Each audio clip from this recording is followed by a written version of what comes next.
President Joe Biden signs an executive order setting up the White House Office of Faith-Based and Neighborhood Partnerships. He says its mission is to help battle COVID-19, address social issues, and advance global humanitarian work. And tonight there are concerns as well. White House correspondent Owen Jensen reports. Owen?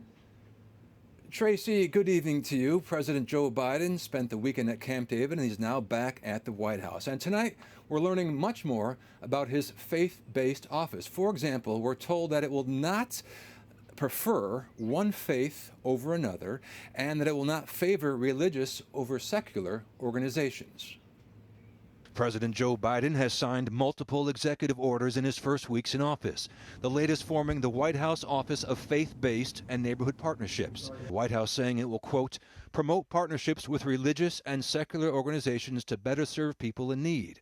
As our country grapples with a global pandemic, a severe economic downturn, the scourge of systemic racism, an escalating climate crisis, and profound polarization, President Biden knows that civil society partnerships are essential to meeting such challenges, adding, the Partnerships Office will work to protect the right to practice faith without fear. But there are still concerns about how the Biden administration will handle issues affecting groups like the Little Sisters of the Poor and Catholic adoption agencies. Right now, we know that there are millions of Americans who have lost their job, who are out of work, and who don't have health care. Meanwhile, need health insurance or stuck in a bad plan? The Biden administration says a new enrollment window for government insurance markets is now open through May 15th. We just want to use every tool in the toolkit to make sure that people are covered in the middle of this pandemic.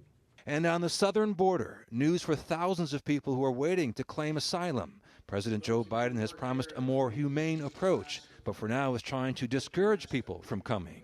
On February 19th, the White House says DHS will take steps to begin processing individuals. However, I will note this news should not be interpreted as an opening for people to migrate irregularly to the United States. Only eligible individuals will be allowed to enter through designated ports of entry at designated times. Now, while the Biden administration is allowing more refugees in, officials can still kick people out at any time, even asylum seekers. That's because a public health measure involving the coronavirus remains in effect. At the White House, Owen Jensen, EWTN News Nightly.